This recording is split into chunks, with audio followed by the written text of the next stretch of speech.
We are in Mark again this morning, as we will be for quite some time. Back in our study, Mark chapter 1, verses 35 through 39 is our focus this week. Every week we've been coming and we've been seeing the gospel. Like Mark starts out, the very first verse is the beginning of the gospel, and he is letting us see the gospel in its formation and the work that Jesus did to establish the gospel message. And so every week we're coming and seeing these components of the gospel that are central not just to the gospel message, but also Jesus' identity as the one who's making the gospel possible. Like Jesus is the one who has authority and power, and that authority and power that he has, that's the two components we looked at over the last couple of weeks. His authority and power is central to the gospel message. There is no gospel apart from Jesus' authority to make it possible and his power to carry it out. It just doesn't exist apart from it. But here's the thing is if it is only about a message that we're going to hear and we're going to appreciate and we're going to move on from, and it's going to give us this warm, fuzzy feeling, then that message isn't complete. It's incomplete without thinking about the kingdom. Jesus' authority and his power are central to the gospel message, but they are also central to his kingdom mission. He came to make the gospel true, to make the gospel known, to bring the gospel to us so that he could establish his eternal kingdom. And that is a central theme all the way across the book of Mark. We're going to see it again today, just as he focuses on this kingdom mission and calls us to do the same. So we're going to read Mark 1, 35 through 39.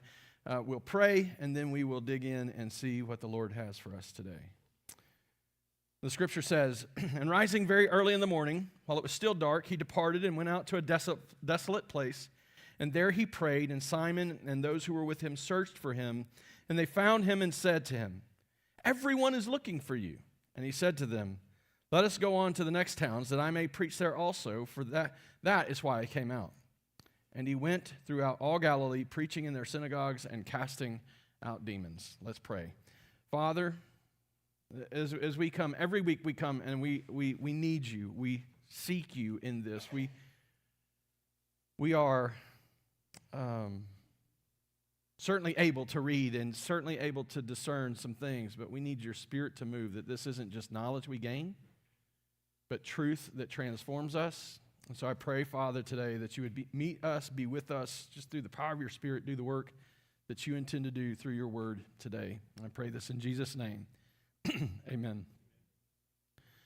Well, when following a heading on a compass over a long distance, if even just a fraction of a degree off, even that over a long distance you'll totally miss your target. You'll totally miss. So in the military, you guys, I was in the military. You hear me use a lot of military stories. You heard a good one last week. In the military, doing land navigation, you pick a point. That's the direction I need to go. You point your compass to find the point, and you walk to that point so that you're not constantly veering off and constantly having to course correct. So you pick these distances over a short, you pick these spots over a short distance, always heading to your intended target. That way you're always on course. Aircraft don't have that. You know, you're in the sky, you don't have that opportunity. So they have built, and we've figured out how to make these very elaborate and extensive, very sophisticated avionics systems that help an airplane fly from one side of the world to the next and still land at that city that it intended to land at, that they always are able to stay on course. There's constant things happening, winds pushing the airplane, there's constant pressures always affecting it, and they have to have a system that helps them do that. In a much more metaphorical sense, you and I, as people, even the organizations we establish, we have pressures and problems and forces exerted on us that if we're not careful, will push us off course. In organizations, it's called mission drift. You know an organization's purpose when you know, like what is CREST? I'm trying to pick one off the top of my head. What does CREST exist for? What's its whole purpose in life? It's to help us in the brushing of our teeth, right? Like help us keep our teeth clean. Well, wait, maybe I want to use it to scrub the floor. Won't it work to scrub the floor? But that's not its mission. It's not its purpose. So wait, won't it work? Won't it be good enough? These ideas, it's not out of the ordinary. It's not out of the realm of possibility that we could figure out all kinds of different things to do with things that were created for a specific purpose. We find and make them multi-purpose. Organizations, they have mission drift all the time, constantly having to reevaluate. Are we doing what we started out to do? Individuals, whether you realize it or not, we're constantly facing the pressures of the world, the flesh, and the devil. There's constant forces being exerted upon us. There's constant influences drawing our attention, constant temptations being set out in front of us. There's constantly something, someone, some place, some circumstance, you name it, some desirable thing that if we're not careful, will keep us from being the people that we've been created to be. In fact, if you pay attention to the story of the Bible, that has been happening ever since Genesis chapter 3. God created them in His image. And then the serpent comes along and says, hey, you want to be like God? Didn't He create you like Him? But here's this person, here's this force, I guess he's not a person, he's a serpent. But here he comes. I've got a way, I've got a process, I've got a pathway, I've got this opportunity. All you've got to do is eat this fruit. If we're not careful, we're constantly being pulled away from the purposes we were created for. And if we connect that to that ideal, what was the purpose we were created for? To be images of God, to represent Him and reflect Him, to represent His authority and to reflect His kind nature, to exercise dominion, to rule over the earth under His authority. Those were the purposes we were created for. And I guess I would suggest we've been in mission drift, and in fact, that's what the gospel was given to us for, was to actually bring us back.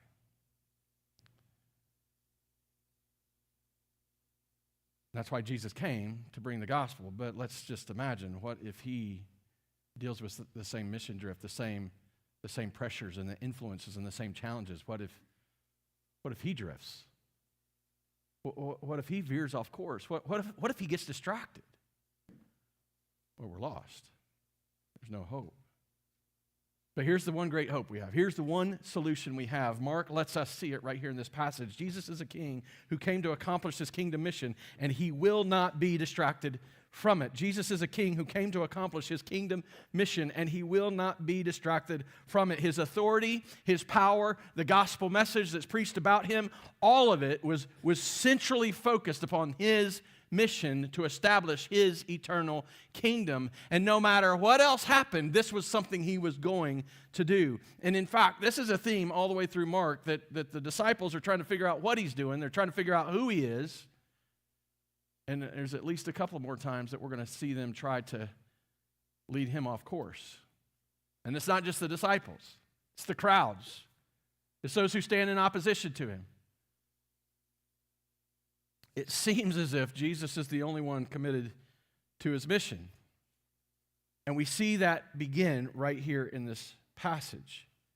I mean, look at this text. So you put this back in the context, and Jesus has had just what I would call the previous day. He has just had a big day. Like, it was a momentous and successful day. If this is the launching of a business or a ministry or even the planting and first service of a church, like, Jesus just killed it.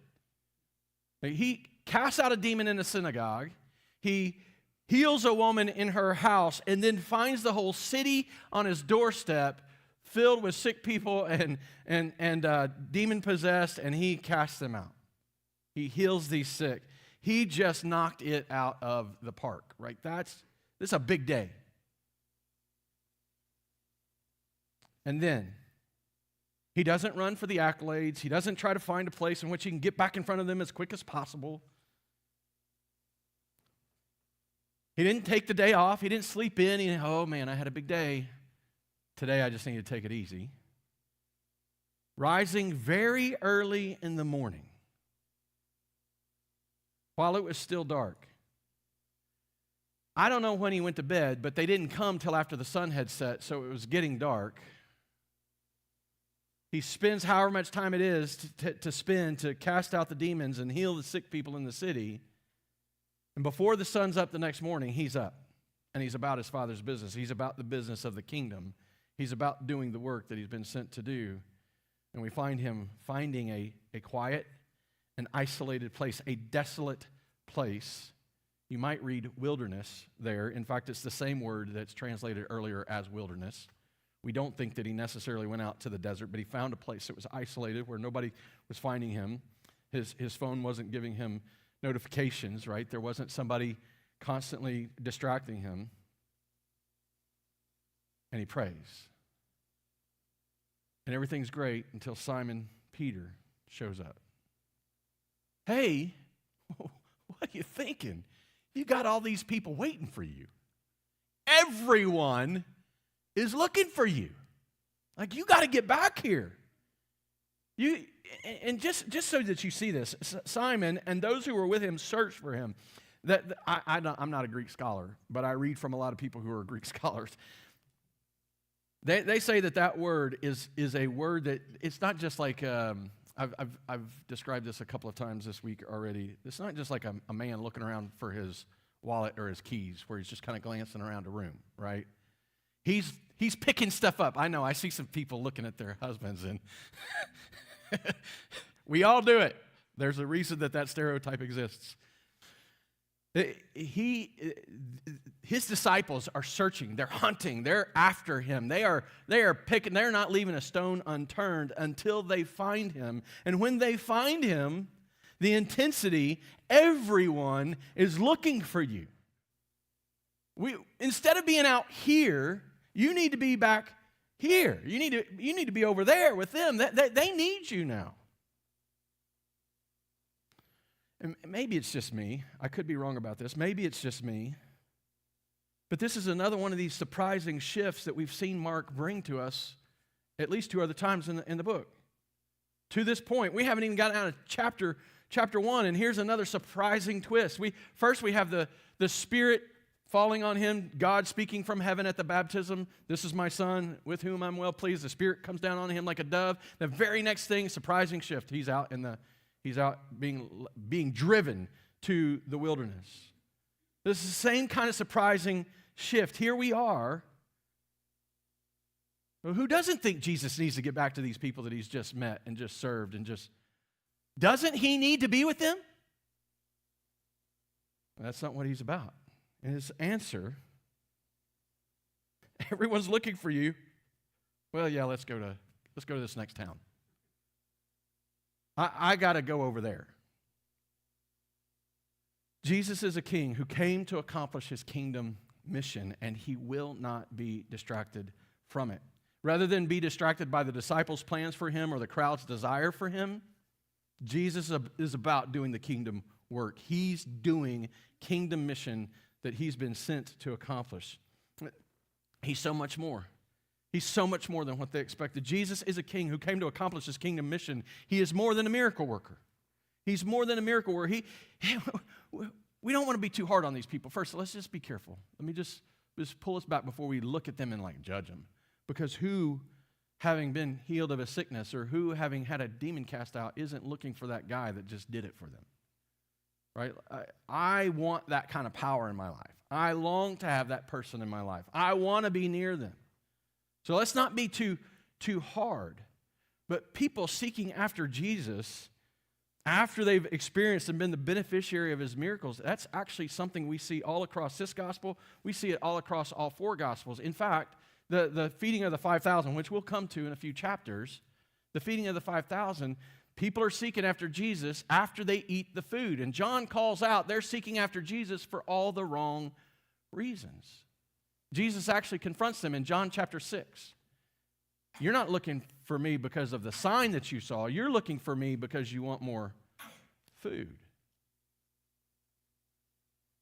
And then by the end of chapter 6, if you read the context of that, you get to the end of chapter 6 and he's actually run the whole crowd off because he starts speaking about being the bread of life and they have to eat his flesh and drink his blood, and that's too much for them, and the crowds are gone, and all he's got is his disciples, and his disciples, he's like, aren't you going to leave? And his disciples said, where else are we going to go? You've got the very word of life.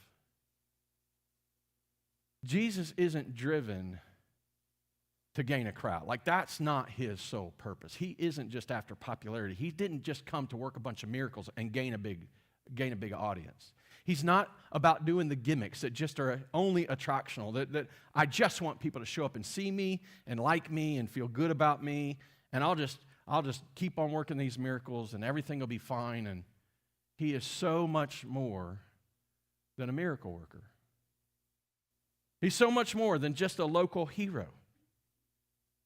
The disciples, they don't understand. They're not going to understand. And they're going to distract Jesus. They're going to seek to distract Jesus at least a couple more times as we work our way through the book of Mark.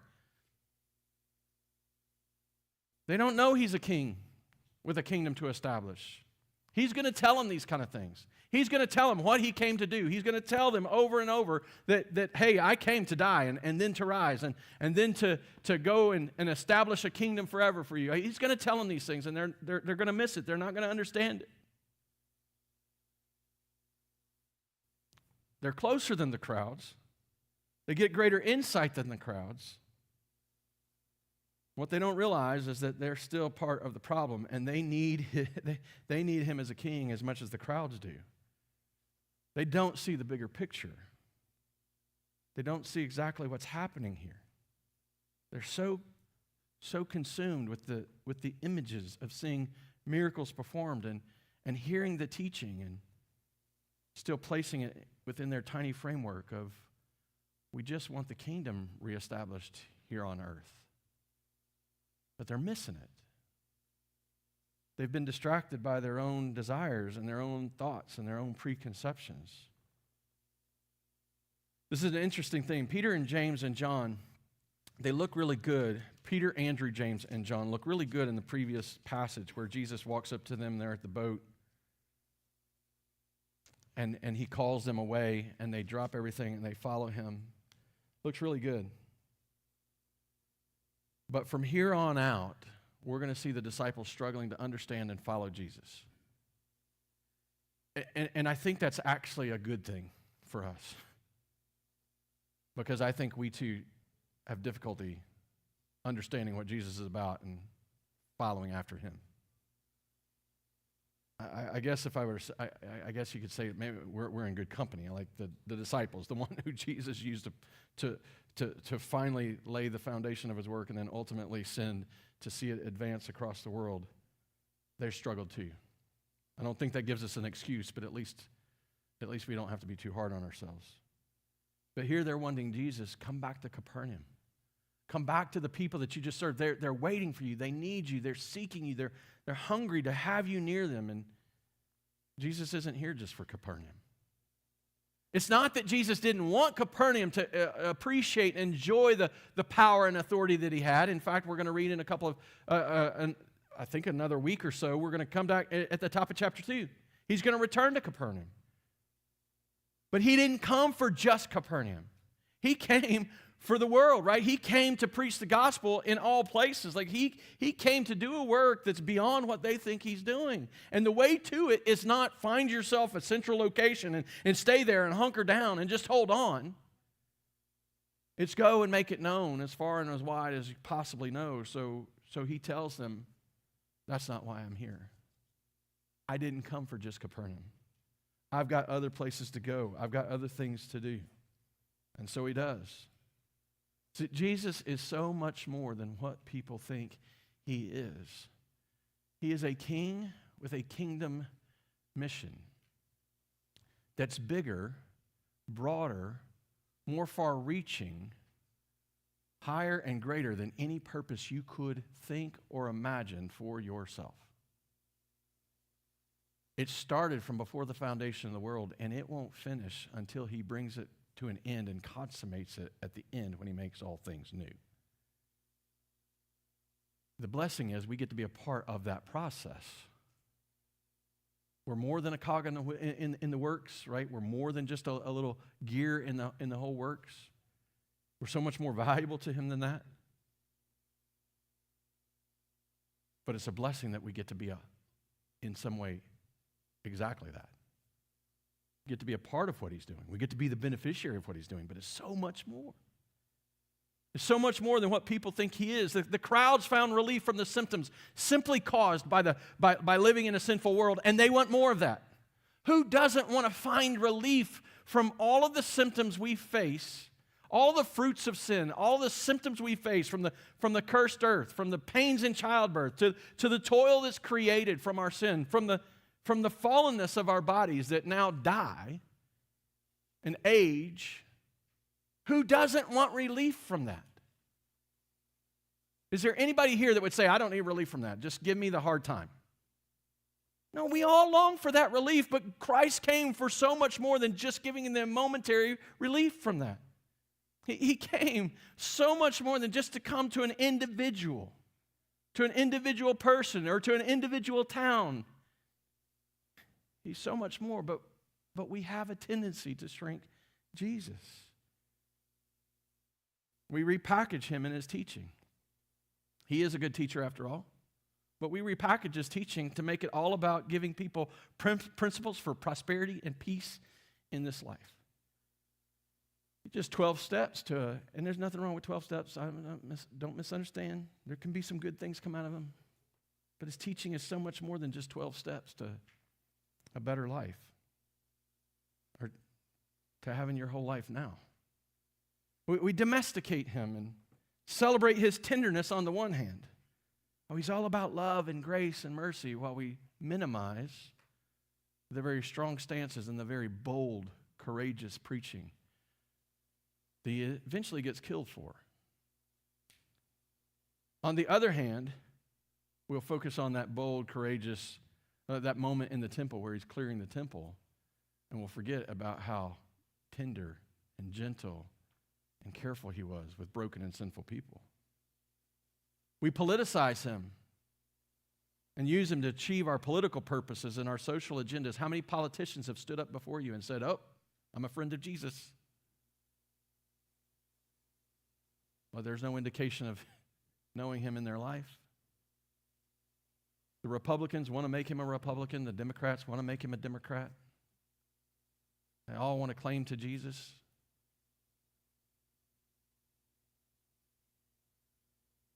We don't just do that in political. We bring him into social gospels and social agendas, and we use Jesus to further our social agendas. And the thing is, some of this stuff's not even bad stuff. It's not like it's inherently sinful stuff. It's a good thing to have a government that provides and takes care of and does what it's intended to do.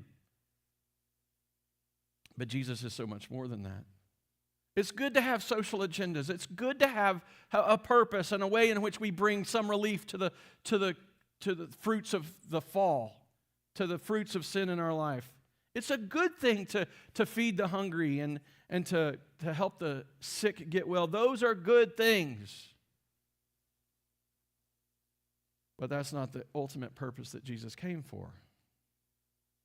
Sometimes we minimize him by treating him like a vending machine, and it's there waiting in the corner for us. And we have some craving. And then we're going to go and select what we want from Jesus. B12 today, Jesus. C7.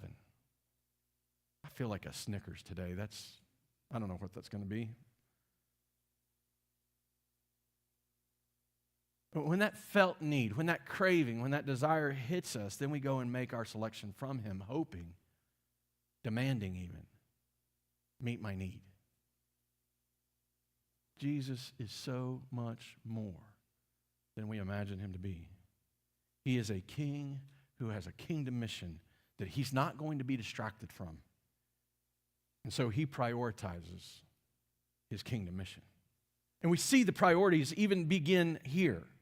Like, I'm certain that you could pick out some more, but Mark makes pretty clear Jesus has kingdom mission priorities.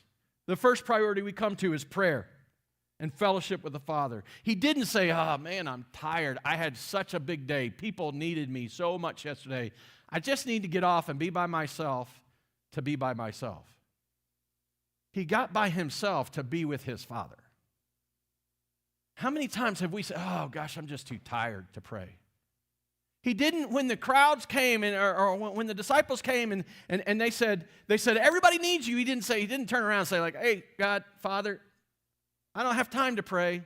I don't have time to spend with you. I got work to do. He prioritizes prayer. He didn't have time. He made time. He didn't stumble into it. He made certain he had it. Before the demands of the day hit, after the demands of the previous day finished, he makes time to go be with his Father. This is a critical piece of Jesus' ministry. Mark is going to show us 3 times when Jesus is praying. Jesus goes off to pray. He's not the one that shows it most often, but all 3 times are surrounded by conflict and difficulty and the weight of his ministry, and we see him off praying by himself. Luke makes a bigger deal out of it. So Mark is going to show us 3 times. Luke, something like 15 to 20.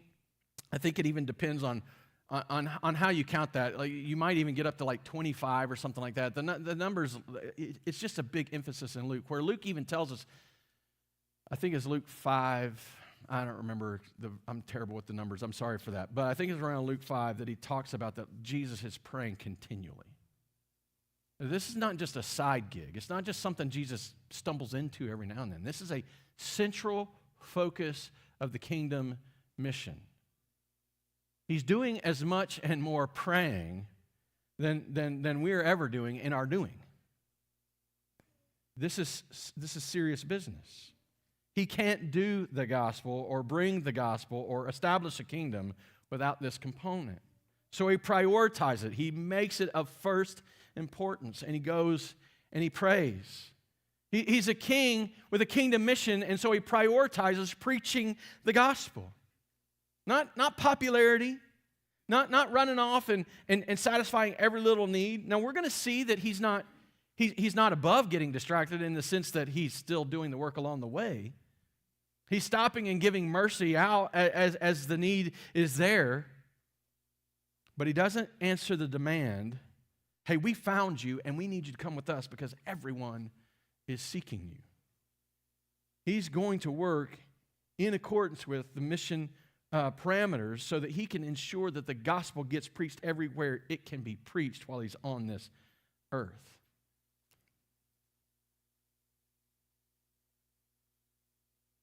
He's more than a miracle worker. He's more than a local hero. He is a praying and preaching king about his kingdom work. We got to go. We got to get to Galilee. We got to get across all of Galilee. If you follow the book of Mark, you're all the way through with us. You're going to find out that he doesn't stop at Galilee, that he ends up in Judah and Judea. He's going to bring the gospel far and wide. He's about making sure that the gospel gets spread, more than just building a platform from which he can stand and gather a crowd. And look at the number of people I have following me. He's a king with a kingdom mission, and so he prioritizes proving his authority and power. Again, I told you, it's not that he stops working miracles. It's not that he isn't into working miracles. It isn't that he's against working miracles and casting out demons. That's not the only reason he came. Those came to serve a different purpose. Those were expressed to demonstrate the authority and the power that he has, to preach the message that he's going to preach, to do the work that he's going to do. In and of themselves, by themselves, people would just attach themselves to the miracles and, man, I need him to work this miracle in my life. I need him to, take my blindness, take my, you name it, whatever illness, whatever ailment, whatever struggle, I need him to take that from me. Those only exist to serve another purpose, to serve a higher priority. Those exist to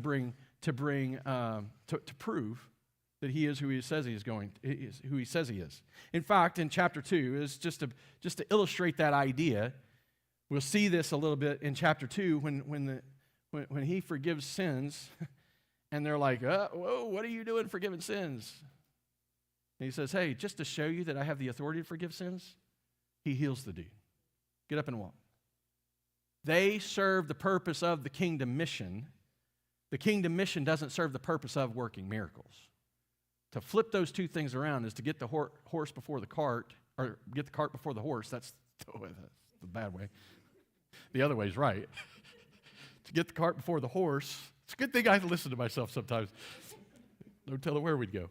To get the cart before the horse, and that never works, right? The kingdom mission gives the purpose to the working of miracles. The working of miracles don't give purpose to the kingdom mission.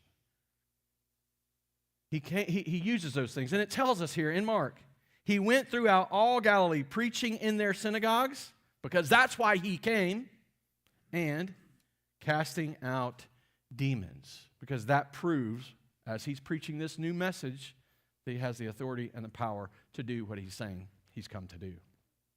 And then finally, he prioritizes preparing his followers to do what he's done. Now, I know immediately you're like, how in the world is he preparing his followers to do what he's done? He's showing them right here and right now. It is not just about being in front of a crowd. The popular vote, the popular desire, the popular decision, that's not the highest priority. Amy and I were talking about it the other day. She's listened to a book, and she brought up that the author of the book brought up that things that grow fast, I forget exactly how you said it, but things that grow fast aren't always good. But somehow we tend to almost always, in circumstances, especially in the church, almost always say, oh, look at all that growth. Must be good. You know, cancer grows really fast. And it's not good. The things that grow fast in our bodies, we tend to cut away because they're bringing harm to us in some way. Right? And the church is a body, so I don't want to draw that illustration out too far, but let's just be clear. God's working over time.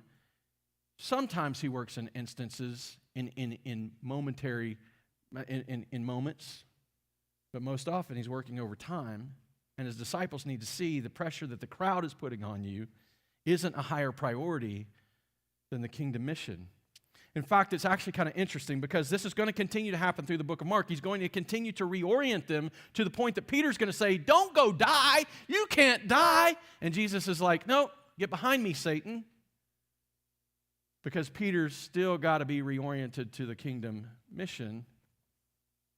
But they finally do get it. After the pouring out of the Holy Spirit on Pentecost, they begin to preach the gospel themselves. They begin to see God's works being done through them, to the point that in Acts chapter 6, whenever the weight of the daily distribution, which was helping the widows in Jerusalem that the church was supporting and helping, when that became so weighty, they finally were faced with a decision. Meet the social demand or keep preaching and praying. And do you know what they did? They didn't ignore the societal demand. They didn't ignore the demand of the widows who were saying we're being treated unfairly. They raised up leadership. They sought called qualified men to do that work. But they would not be distracted from the preaching and prayer. We must be about preaching and prayer, which is the exact example that Jesus sets for them right here in this passage. Because he knew what they were going to be about doing whenever he was done doing it. Whenever he had died, whenever he'd risen, whenever he ascended to the throne and sat down at the right hand of his Father, he knew. He knew he was preparing his people, his followers, to do exactly what he'd done. Never diminish the importance of preaching and prayer. Never diminish. Never let it fall second to something else. Does that mean that we give up societal demands, or that we give up the meeting of needs, or that we give up the loving one another and caring for one another and giving our brother a drink when they're thirsty? No, it doesn't mean that at all.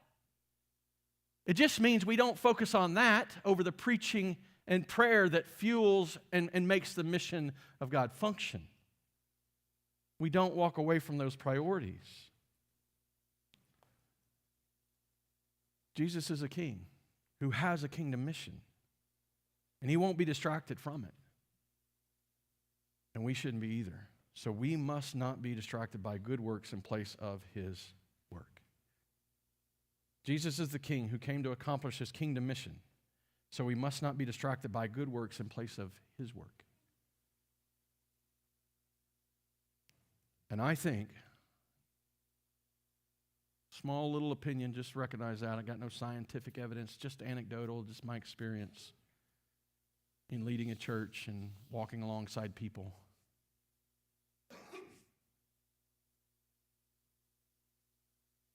This is at the heart of every part of the struggle we face in the church today. Broadly speaking, the American church, again, just my little view of the world, broadly speaking, the American church, I believe, has suffered from mission drift and prioritized everything but the kingdom mission. But before we get to the church, let's just be honest about ourselves, because each of us are part of that problem. We're like the disciples, right? Let's just be honest before we get too haughty and, oh, well, you know, our church or my church, or I'm not that way. Well, let's just deal with that. As parents, I've walked with a lot of you parents. I've been a parent. I know what it is. I know the pressures that I felt. I know the pressures you feel. And I know that much of our focus is often about preparing our kids to live in the here and now, making sure that they get a good education, making sure that they're prepared to live in the world and make a way, to get a good living, to get a degree, whatever the criteria are for that. And I don't think that the Lord wants us to not do that. But I don't actually see him command us to do that in the way he commands us to know him. Raise them in the fear and admonition of the Lord. That will entail being a good citizen, being a good neighbor, feeding the poor, like doing the good things that people do in our world. But it starts with knowing him. I just would encourage you to just take inventory. How much of your parenting goes to making them able to live in this world versus how much of your parenting prepares them to live in an eternal kingdom that never fades or falters? Our jobs. How many of us recognize that our jobs are not just a means to an end? Well, I gotta have money to live in this world, so I gotta have a job, and I might as well make as much money as I can, so I need a good job. Whatever job you have is the mission field you're in. Your reason for getting up and going to work in the morning, if you're a follower of Christ, is get a paycheck. But the Bible commands us to do our work as unto God, as if he's the one that we're working for. Our civic responsibilities. Do we ignore the needs of our neighbor? Do we ignore the place that our city and our nation are at? No. We steward those responsibilities the best we can. We recognize that we have some part to play and we have some influence.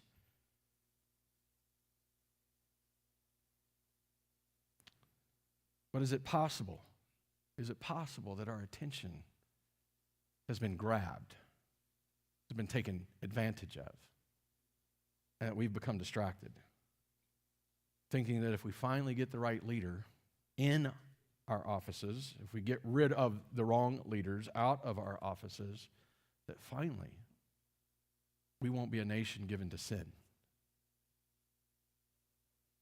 I'm going to suggest we've always been a nation that struggled with sin.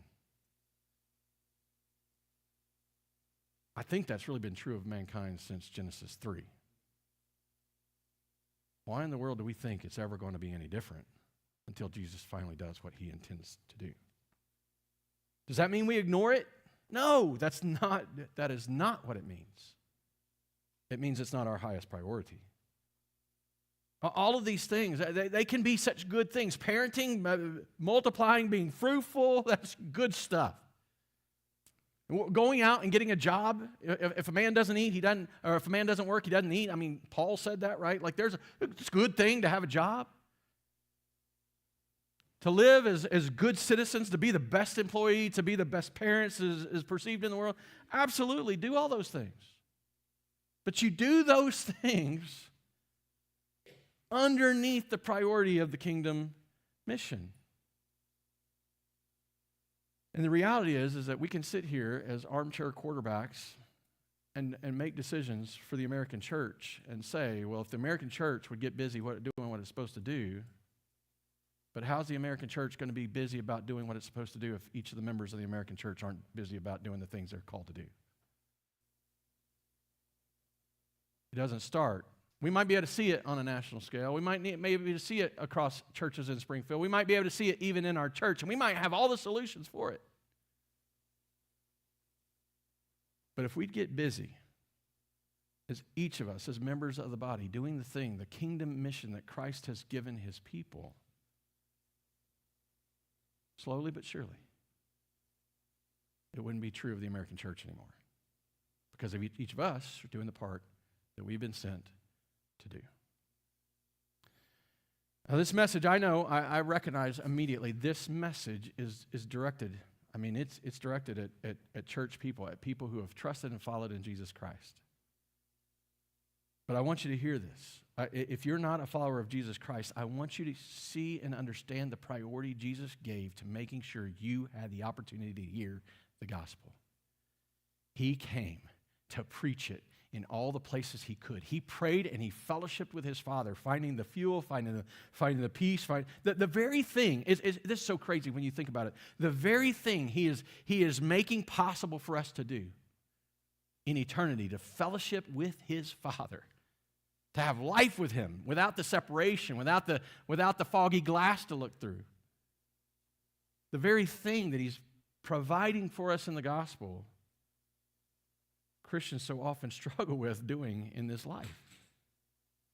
But he gave his life to this priority, to make sure that people that didn't know him or thought little of him or thought he was less than he was could hear the gospel that would save them forever. So if you're here today and you don't know Jesus and you haven't trusted him with your life and you haven't believed in him, his priority was that you would. And he's maintained that and protected that across 2,000 years so that you'd be sitting in this room today to hear that his priority was making sure that you could hear the gospel. So let me just tell you,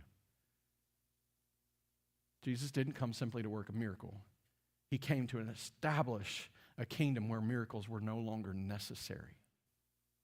Jesus didn't just come simply to reach an individual. He came to call a people. And that might just be you. It might just be you. And if you're hearing his call today, then your only response or your only job is to respond in repentance and in faith, to turn from all the things you've been running after, to turn from all the priorities you've given yourself to, and trust in him and his priority, his kingdom mission to establish this eternal kingdom. I don't know where the message meets you immediately today.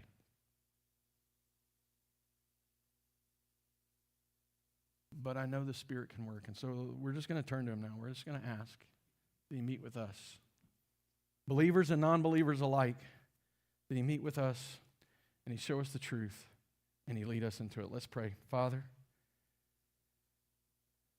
I thank you for sending your Son so that we could hear, so that we could have the example, so that we could see the priorities, so that we could see that your work wasn't limited by time and space, and wasn't limited to time and space, but that you were through Jesus making all things new. So much to look forward to. Help us to live with that kingdom perspective in mind, that kingdom priority and that purpose. Would you meet us today? For the believers in the room, I pray that you'd help us to reorient, to be turned back to the priorities that we've been given.